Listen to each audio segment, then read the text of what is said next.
ಓಂ ಶ್ರೀ ಗುರು ಬಸವಲಿಂಗಾಯ ನಮಃ. ಸರ್ವರಿಗೂ ಶರಣು ಶರಣಾರ್ಥಿ. ನಗುವುದು ನುಡಿಯುವುದು ಶಿವಭಕ್ತರೊಡನೆ. ಸಂಸಾರದಲ್ಲಿ ಹುಟ್ಟಿ ಮತ್ತೊಂದ ಬಯಸಲೇಕಯ್ಯ. ನಗುವುದು ನುಡಿಯುವುದು ಶಿವಭಕ್ತರೊಡನೆ.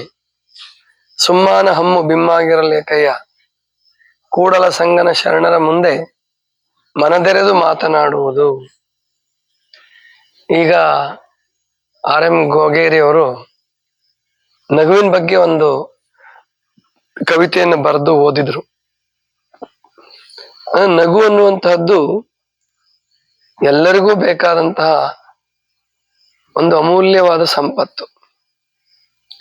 ಆದ್ರೆ ಎಲ್ರಿಗೂ ಸಮಾನವಾಗಿ ಸಿಗುತ್ತೆ ಅಂತ ಹೇಳಕ್ಕಾಗಲ್ಲ. ಪಡಿಬಹುದು, ನೀವು ಮನಸ್ಸು ಮಾಡಿದ್ರೆ ಪಡಿಬಹುದು. ಆದ್ರೆ ಎಲ್ಲರ ಜೀವನದಲ್ಲಿ ಎಲ್ಲರೂ ಸಮಾನವಾಗಿ ಅದನ್ನು ಪಡಿತಾರೆ ಅಂತ ಹೇಳಕ್ಕಾಗಲ್ಲ. ಮಕ್ಕಳು ಸಾಮಾನ್ಯವಾಗಿ ಅಂದ್ರೆ ಹುಟ್ಟಿದ ಮಗುವಿನಿಂದ ಹಿಡ್ಕೊಂಡು ಸುಮಾರು 3-4 ವರ್ಷದ ಮಕ್ಕಳಾಗೋವರೆಗೆ ತುಂಬಾ ನಗ್ತಿರ್ತಾವ. ಅವುಗಳ ಇರುವಿಕೆನೆ ನಗುವಿನಿಂದ ಕೂಡಿರುತ್ತ. ಅವಾಗ ದಿವಸದಲ್ಲಿ ಮಕ್ಕಳು ಎಷ್ಟು ಸಾರಿ ನಗ್ತಾರೆ ಅನ್ನೋದನ್ನು ವಿಜ್ಞಾನ ಲೆಕ್ಕ ಹಾಕಿದೆ, ಸಂಶೋಧನೆ ಮಾಡಿದೆ.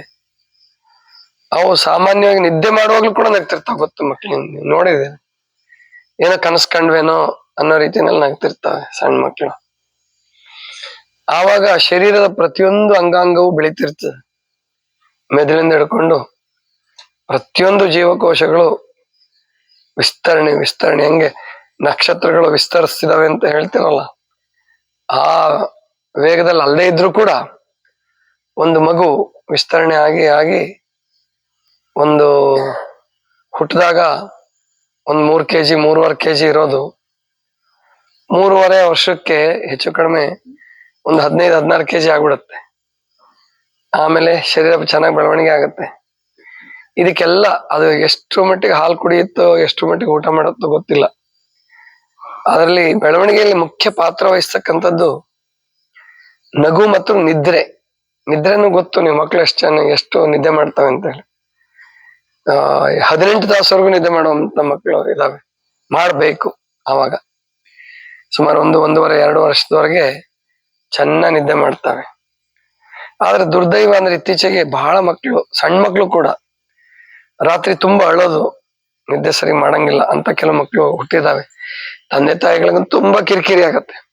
ಬರೀ ತಂದೆ ತಾಯಿಗಳಿಗೆ ಕಿರಿಕಿರಿ ಅಲ್ಲ, ಅಕ್ಕಪಕ್ಕದ ಮನೆಯವರಿಗೆಲ್ಲ ಕಿರಿಕಿರಿ ಶುರು ಮಾಡ್ಬಿಡ್ತಾರೆ. ಅದು ಯಾವ ದುರ್ದೈವೋ ಗೊತ್ತಿಲ್ಲ, ಅದಕ್ಕೆ ವಿಜ್ಞಾನ ಉತ್ತರ ಹುಡುಕಿಲ್ಲ ಇನ್ನು. ಆದ್ರೆ ಅಧ್ಯಾತ್ಮ ಅದಕ್ಕೆ ಉತ್ತರ ಹುಡುಕಿದೆ. ಆ ಧರ್ಮ, ಅಧ್ಯಾತ್ಮ ಹೇಳೋದು ಆ ಮಕ್ಕಳಿಗೆ ಸಿಕ್ಕಾಪಟ್ಟಿನ ಅಳು ಬರೋದಕ್ಕೆ ಮುಖ್ಯ ಕಾರಣ ಹಿಂದಿನ ಜನ್ಮದ ಕರ್ಮ ಸ್ಮರಣೆ.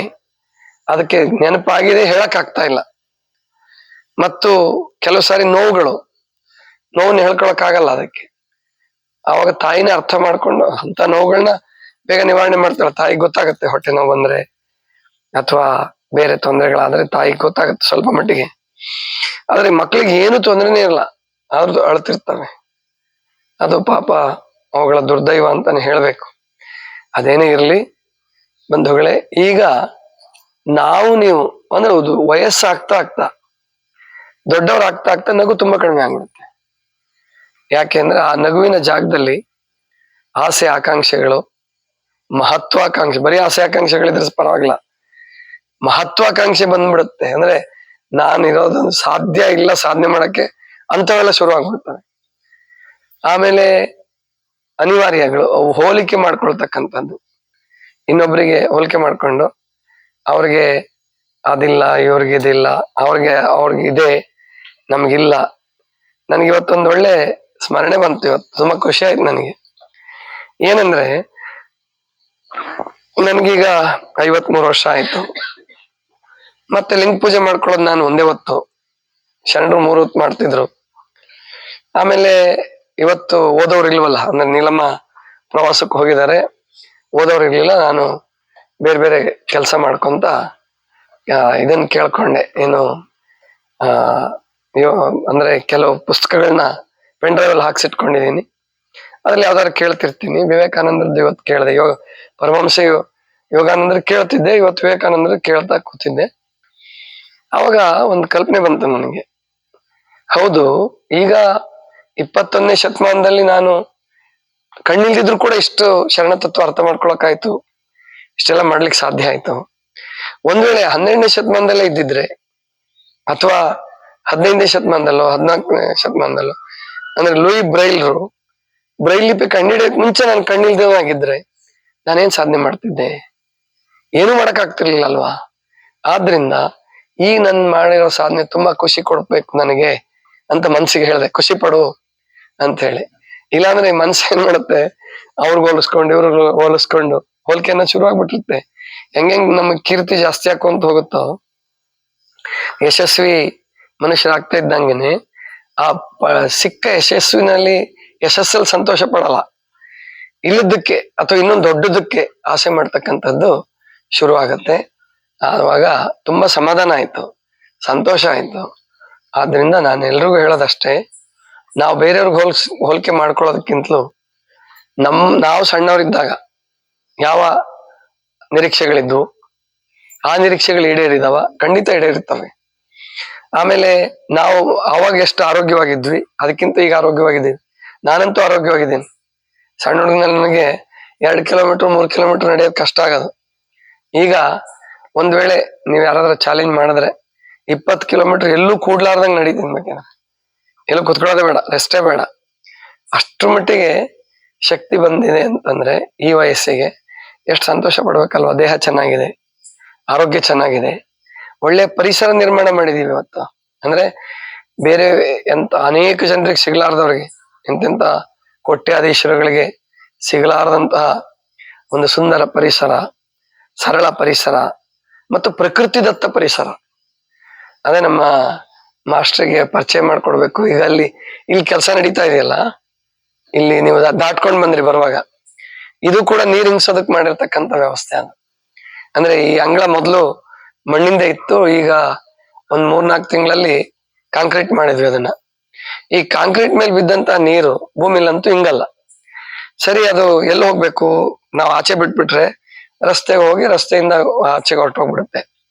ಅದಕ್ಕೆ ಎರಡರ ಮಧ್ಯದಲ್ಲಿ ಗ್ಯಾಪ್ ಬಿಡಿಸ್ಕೊಂಡು ಈ 5,000 ಸ್ಕ್ವೇರ್ ಫೀಟ್ ನಲ್ಲಿ ಈ ಅಂಗಳದಲ್ಲಿ ಏನು ನೀರ್ ಬೀಳುತ್ತೋ ಅದೆಲ್ಲದು ಅಲ್ಲಿ ಬ್ರಿಡ್ಜ್ ಕಟ್ಟೋದಕ್ಕೆ ಆ ಗೋಡೆ ಕಟ್ತಿದಾರೆ. ಅಲ್ಲಿ 5 ಅಡಿ ಆಳ ತೋಡ್ಬಿಟ್ಟು ಅದಕ್ಕೆಲ್ಲ ಕಲ್ಲುಗಳಿಂದ ತುಂಬಿಸಿದೀವಿ ಅದನ್ನ.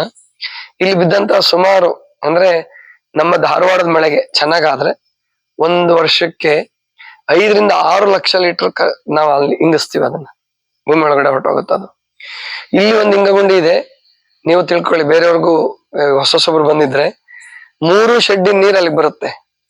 ಅಲ್ಲಿ 1 ತಿಂಗಳಿಗೆ ಏನಿಲ್ಲ, 1 ವರ್ಷಕ್ಕೆ ಒಳ್ಳೆ ಮಳೆ ಆದ್ರೆ 30-40 ಲಕ್ಷ ಲೀಟರ್ ನೀರ್ ಇಂಗುತ್ತೆ. ಅಂದ್ರೆ ನಾವು ಭೂಮಿಯಿಂದ ಏನ್ ನೀರ್ ತಗೊಳ್ತಾ ಇದೀವೋ ಇಲ್ಲಿ 18-20 ಲಕ್ಷ ನಾವು ಲೀಟರ್ ತಗೊಳ್ತೀವಿ ಅಷ್ಟೇ ವರ್ಷಕ್ಕೆ. ಆದ್ರ 2 ಪಟ್ಟು 3 ಪಟ್ಟು ನಾವು ವಾಪಸ್ ಭೂಮಿ ತಾಯಿ ಕೊಡ್ತಾ ಇದೀವಿ. ಹಾಗಾಗಿ ನಮ್ ಬೋರ್ವೆಲ್ಗಳು ಬತ್ತೋದಿಲ್ಲ. ಈಗ ನಮ್ ಬೋರ್ವೆಲ್ ಕೊರಸೆ ಇದು ಒಂದು ನಾವು ಉಪಯೋಗಿಸ್ತಾ ಇರತಕ್ಕಂಥ ಬೋರ್ವೆಲ್ ಪಕ್ಕದ ಹೊಲದವ್ರು ನಮಗೆ ಕೊಟ್ಟಿದ್ದಾರೆ ಉಪಯೋಗಕ್ಕೆ. ಅದು ಕೊರಸೆ 20 ವರ್ಷ ಆಯ್ತು. 20 ವರ್ಷದಿಂದ ಒಂದೇ ಸಮ ನೀರು ಕೊಡ್ತಾ ಇದೆ, ಇನ್ನೂ ಜಾಸ್ತಿ ಕೊಡುತ್ತೆ. ಅದಕ್ಕೂ ಈ ವ್ಯವಸ್ಥೆ ಮಾಡಿ, ಹೋದ್ ಸರಿ ಮಳೆ ಸರಿಯಾಗಿ ಆಗ್ಲಿಲ್ಲ, ಈ ಸರಿ ಚೆನ್ನಾಗಿ ಮಳೆ ಆದ್ರೆ ಅದು ಪ್ರಾಯಶಃ ಇನ್ನೂ ಜಾಸ್ತಿ ನೀರು ಇಂಗಿಸ್ಕೊಳುತ್ತೆ. ಯಾಕಂದ್ರೆ ಅಲ್ಲಿ 20 ಎಕರೆ ನೀರು ಅಲ್ಲಿ ಬಂದು ಒಂದು ಇಂಗಗುಂಡಿಗೆ ಬೀಳೋ ತರ ಮಾಡಿದೀವಿ ಅಲ್ಲಿ. ಅಷ್ಟು ನೀರು ಭೂಮಿ ಒಳಗಡೆ ಹೋಗುತ್ತೆ.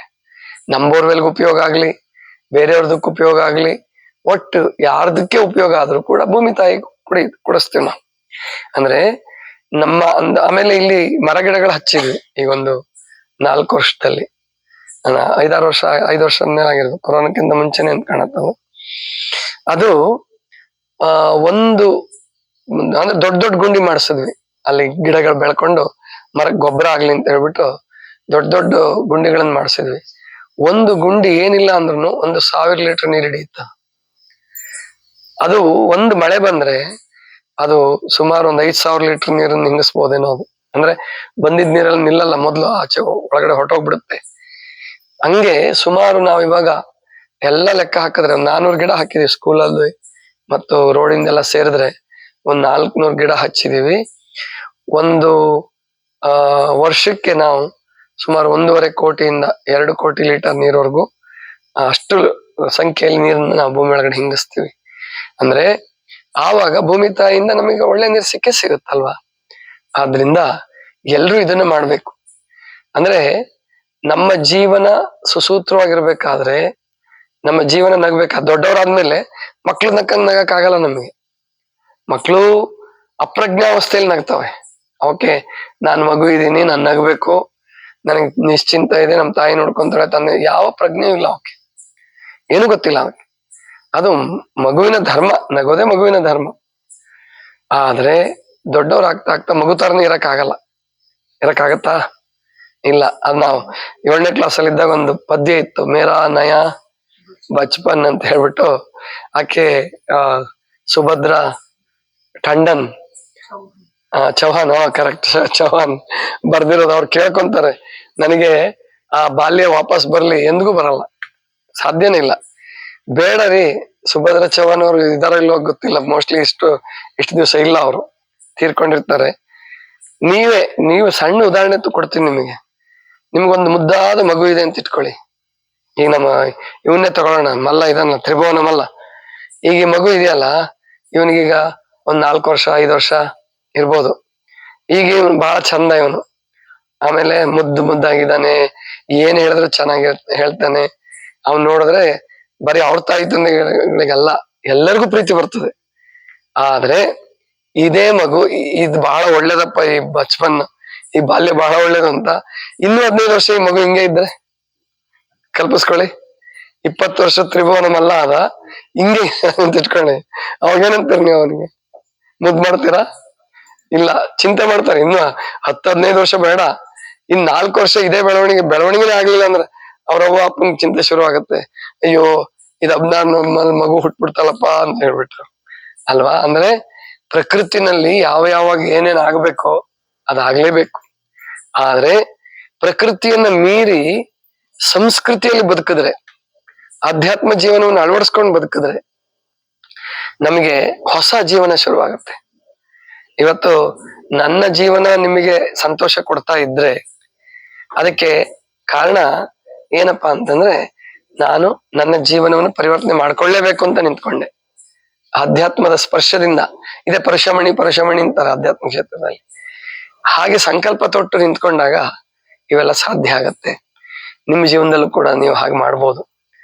ಏನ್ ಮಾಡಿ ಅಂದ್ರೆ, ನೀವು ಯಾವ ಕ್ಷೇತ್ರದಲ್ಲಿ ಕೆಲಸ ಮಾಡ್ತಾ ಇದ್ದೀರೋ ಅದರಲ್ಲಿ ಸಂಪೂರ್ಣ ಮನಸ್ಸು ಹಾಕ್ರಿ. ಇನ್ನೊಂದ್ರ ಕಡೆ ಮನಸ್ಸು ಹಾಕ್ಬೇಡಿ. ನೀವು ಶಿಕ್ಷಕರಾಗಿದ್ರೆ ಆ ಪಾಠ ಮಾಡೋದ್ರಲ್ಲೇ ಪೂರ್ಣ ಇನ್ವಾಲ್ವ್ಮೆಂಟ್, ಅಭ್ಯಾಸ ಮಾಡ್ಕೊಂಡು ಹೋಗೋದು, ಮಕ್ಕಳಿಗೆ ಪ್ರೀತಿ ಬರೋ ಹಾಗೆ ಹೊಸದು, ಮತ್ತೆ ಏನು ನಾನ್ ಔಟ್ ಆಫ್ ಟೆಕ್ಸ್ಟ್ ಆಕ್ಟಿವಿಟೀಸ್, ಅಂದ್ರೆ ಟೆಕ್ಸ್ಟ್ ಅನ್ನ ಪುಸ್ತಕ ಪಠ್ಯೇತರ ಚಟುವಟಿಕೆಗಳು, ಅದೆಲ್ಲ ನೀವು ಮಾಡ್ತಾ ಹೋದ್ರೆ ಟೀಚರ್ಸ್ ಅಷ್ಟೇ ಸಂತೋಷವಾಗಿರ್ಬೋದು. ಇನ್ನು ನೀವು ಬಿಸ್ನೆಸ್ ಮಾಡ್ತಾ ಇದ್ದೀರಾ, ಬಿಸ್ನೆಸ್ ಮಾಡ್ತಾ ಇದ್ದವರು ಪ್ರಾಮಾಣಿಕವಾದ ಬಿಸ್ನೆಸ್ ಮಾಡಿ. ಬೆಳಿಗ್ಗೆ ಬೇಗ ಅಂಗಡಿ ತೆಗೀರಿ, ಬೆಳಿಗ್ಗೆ ಬೇಗ ಎಲ್ರಿಗೂ ಸಿಗಂಗ್ ಮಾಡಿ, ರಾತ್ರಿ ಬೇಗ ಮಲ್ಕೊಳ್ಳಿ. ನೀವು ಪ್ರಕೃತಿ ನಿಯಮಕ್ಕೆ ಅನುಸಾರವಾಗಿ ನಡ್ಕೊಳ್ಳಿ. ಒಬ್ರು ಯಾರೋ ಏನೋ ಸ್ವಲ್ಪ ಕಡಿಮೆ ಹಣ ತಂದಿದ್ರು ಕೊಟ್ಟು ಕಳಿಸಿ. ಅವರು ಮತ್ತೆ ತಂದು ಕೊಡೋದ್ ತರದಿಲ್ವೋ ಅನ್ನೋದನ್ನ ನೋಡೋದು ಬೇಡ, ಅವ್ರು ತಂದು ಕೊಡ್ತಾರೆ ಮೋಸ್ಟ್ಲಿ. ಆದ್ರೆ ಅಕಸ್ಮಾತ್ ಹಂಗೇನಾದ್ರೂ ಆಗದೆ ಇದ್ರು ಕೂಡ ನೀವು ಅದನ್ನ ಪರಮಾತ್ಮನಿಗೆ ಅರ್ಪಿಸಿ ನೋಡಿ, ಆ ಬಿಸ್ನೆಸ್ ಅಲ್ಲೂ ಸಂತೋಷ ಪಡ್ತೀರಾ, ಎಲ್ಲದರಲ್ಲೂ ಸಂತೋಷ ಆಗತ್ತೆ. ಹೀಗೆ ನಮ್ಮ ಬದುಕನ್ನ ನಾವು ರೂಪಿಸ್ಕೊಳ್ತಾ ಹೋದ್ರೆ ಅದು ನಗುವಿನ ಬದುಕೆ ಆಗತ್ತೆ. ಅದನ್ನೇ ಡಿ ವಿ ಗುಂಡಪ್ಪನವ್ರು ಹೇಳ್ತಾರೆ, ನಗುವು ಸಹಜದ ಧರ್ಮ, ನಗಿಸುವುದು ಪರಧರ್ಮ, ನಗುವ ಕೇಳುತ್ತ ನಗುವುದು ಅತಿಶಯದ ಧರ್ಮ, ನಗಿಸುವ ನಗಿಸಿ ನಗುತ್ತ ಬಾಳುವ ವರವಮಿಗೆ ಬೇಡಿಕೊಳ್ಳೋ ಮಂಕುತಿಮ್ಮ. ನೋಡಿ ಎಂಥ ಅದ್ಭುತ. ನಗು ಅನ್ನೋ ಶಬ್ದನೇ ಬಳಸ್ಕೊಂಡು ನಗುವು ಸಹಜದ ಧರ್ಮ, ನಗಿಸುವುದು ಪರಧರ್ಮ, ನಗುವ ಕೇಳುತ್ತ ನಗುವುದು ಅತಿಶಯದ ಧರ್ಮ, ನಗಿಸುವ ನಗಿಸಿ ಬಾಳುವ ವರವಮಿಗೆ ಬೇಡಿಕೊಳ್ಳೋ ಮಂಕುತಿಮ್ಮ. ಇದು ನಮ್ಮೆಲ್ಲರ ಜೀವನ. ಅದನ್ನೇ ಬಸವಣ್ಣವ್ರು ಹೇಳೋದು. ಅವತ್ತು 12ನೇ ಶತಮಾನದಲ್ಲಿ ಒಬ್ಬ ಪ್ರಧಾನಮಂತ್ರಿ ಮತ್ತು ಧರ್ಮಗುರು ಹೇಳ್ತಾನೆ, ಸಂಸಾರದಲ್ಲಿ ಹುಟ್ಟಿ ಮತ್ತೊಂದು ಬಯಸಲೇಕಯ್ಯ, ನಗುವುದು ನುಡಿಯುವುದು ಶಿವಭಕ್ತರೊಡನೆ, ಸುಮ್ಮಾನ ಹಮ್ಮು ಬಿಮ್ಮಾಗಿರಲೇಕಯ್ಯ. ಸಂಸಾರದಲ್ಲಿ ಹುಟ್ಟಿದ ಮೇಲೆ ಇನ್ಯಾಕಪ್ಪ ಏನ್ ಬಯಸ್ತೀರಾ? ಎಷ್ಟು ಮಾಡಿದ್ರು ಈ ಸಂಸಾರದ ಮುಗಿಯಲ್ಲ, ಎಷ್ಟು ಗಳಿಸಿದ್ರು ಆಸೆ ಮುಗಿಯಲ್ಲ. ಅದಕ್ಕೆ ನಗುವುದು ನುಡಿಯುವುದು ಶಿವಭಕ್ತರೊಡನೆ ಆನಂದವಾಗಿರ್ರಿ. ಭಕ್ತರೊಡನೆ ನಗುವುದು ನುಡಿಯುವುದು ಶಿವಭಕ್ತರೊಡನೆ. ಸುಮ್ಮಾನ ಹಮ್ಮು ಬಿಮ್ಮಾಗಿರಲೇಕಯ್ಯ. ಅಹಂಕಾರ ಮಮಕಾರಗಳನ್ನು ಬೆಳೆಸ್ಕೊಂಡು ಯಾಕಪ್ಪ ಆ ರೀತಿ ಬದುಕ್ತೀರಾ? ಕೂಡಲ ಸಂಗನ ಶರಣರ ಮುಂದೆ ಮನದೆರೆದು ಮಾತನಾಡುವುದು, ಮನ ಬಿಚ್ಚಿ ಮಾತಾಡ್ರಪ್ಪ ಅಂತ ಹೇಳಿ. ಇದಿಷ್ಟು ಇವತ್ತಿನ ಚಿಂತನ. ಸರ್ವರಿಗೂ ಶರಣ ಶರಣ.